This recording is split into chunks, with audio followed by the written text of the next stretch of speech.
Tripoli, Libya, Russia has sent hundreds of mercenaries to back militias laying siege to Libya's capital. The United Arab Emirates has sent jets and drones, while Egypt has provided logistical support. To stop them, Turkey has sent dozens of military advisors and is now shipping in hundreds of Syrian militiamen. Walid Khashib, a 35-year-old Libyan bank clerk, just wishes they would all leave. "We Libyans don't want Turkish or Syrian or Russian or any other foreign troops," said Mr. Khashib, who had taken advantage of a temporary ceasefire to visit the rubble of his bombed-out home in eastern Tripoli. "We just want the issue to be resolved." The conflict in oil-rich Libya has become one of the Middle East's most intractable proxy wars. Russia, the United Arab Emirates and Egypt are backing the former Libyan army general Khalifa Hifter, who is laying siege to the capital, Tripoli. Turkey is defending the United Nations-backed government there. Most of the international powers with an interest in Libya will gather in Berlin on Sunday in the latest effort to find a way out of what has become a multinational free-for-all. Mr. Hifter, a 76-year-old would-be strongman, began an assault on the capital last April.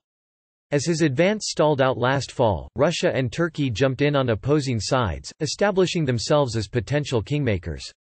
But their effort to broker a ceasefire in Moscow this week ended Monday when Mr. Hifter walked out, refusing to sign the agreement. The United States and Europe, who have largely stood on the sidelines, now hope that the Berlin conference will allow them to wrest back control of the discussion of Libya's future. Secretary of State Mike Pompeo and the leaders of more than a dozen other countries plan to attend. But in Tripoli expectations are low. None of the foreign powers engaged in Libya, motivated by commercial interests, geopolitical games or regional and ideological rivalries, have so far shown any willingness to back off. Mr. Hifter has said he would participate in the conference, but has never shown a willingness to accept any deal that gives him less than full control of the country. His main foreign sponsor, the United Arab Emirates, had urged him to keep fighting rather than accept a ceasefire, according to 3 diplomats familiar with the discussions. Leaders of the United Nations-backed government in Tripoli have also shown a recent distaste for the need to compromise with Mr. Hifter, claiming that the new influx of Turkish support gave them the potential for military victory. Turkey will help us as much as they can to defeat the advance of Hifter's forces. Khalid El-Meshri, a top official of the provisional government, said in an interview on Thursday. And Libyans fear that even if the international summit meeting produces a new ceasefire, it may be no more than a pause before a new escalation of the war. Renewed fighting could be even worse, many Tripoli residents said, because it would be between professional soldiers and trained mercenaries, not Libyan amateurs. Libya has struggled to emerge from chaos since NATO forces ousted the dictator Colonel Muammar el-Gaddafi 9 years ago. The power vacuum made Libya a tempting target for ambitious foreign powers eyeing its vast oil reserves and long Mediterranean coastline. Its permeable desert borders have also made it a pressure point for the West, as both a haven for extremists and a jumping-off point for thousands of Europe-bound migrants. For years, Washington exerted little public pressure to stop regional partners like the United Arab Emirates, Egypt, Qatar or Turkey from fueling the chaos by supporting rival Libyan militias. And the messages from Washington have been mixed. Days after Mr. Pompeo urged Mr. Hifter to stop his assault on Tripoli in April, President Trump called Mr. Hifter to commend him. The next day, Mr. Hifter began shelling civilian neighborhoods of the capital for the first time. The United States has not been paying any attention to the Libyan file, and it is a big problem. Mr. El-Meshri said. He said that the United States could have used its influence to force Mr. Hifter to the negotiating table. Mr. Hifter, he noted, is a former CIA client and an American citizen. Europe's Libya policy has been stymied by division.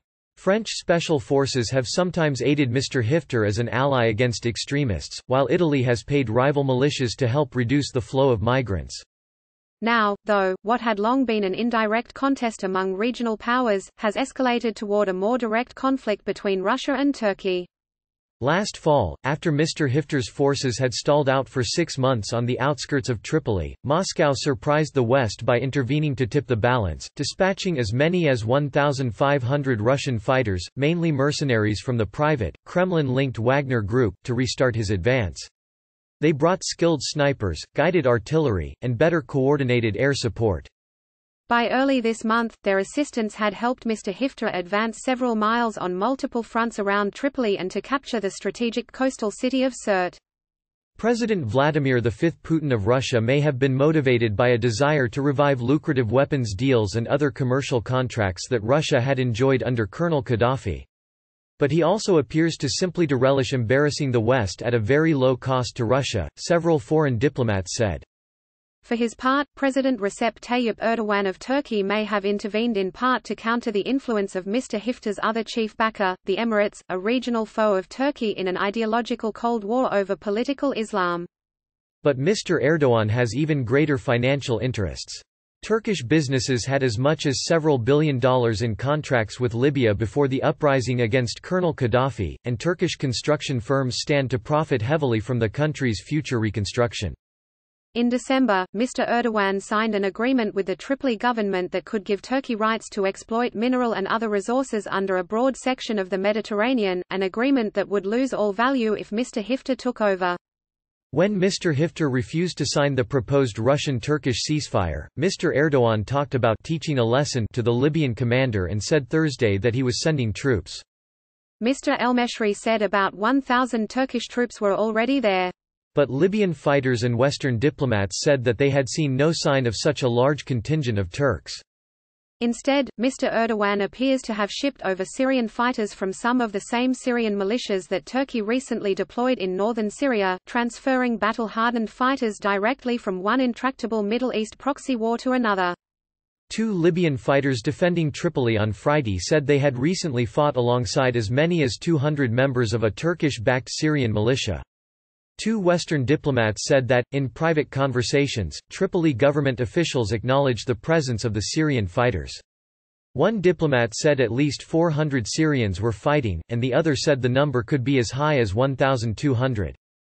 Embarrassed by the use of mercenaries, an accusation the Tripoli government supporters often hurl at Mr. Hifter, the authorities there may be seeking to hide their presence. Tripoli has cut off the previously easy access to the front lines for visiting journalists. Some Western diplomats said the Tripoli government had also taken away the smartphones of the Syrian fighters to prevent them from posting their Libyan exploits on social media. Mr. El-Meshri denied Turkey has sent any Syrian nationals.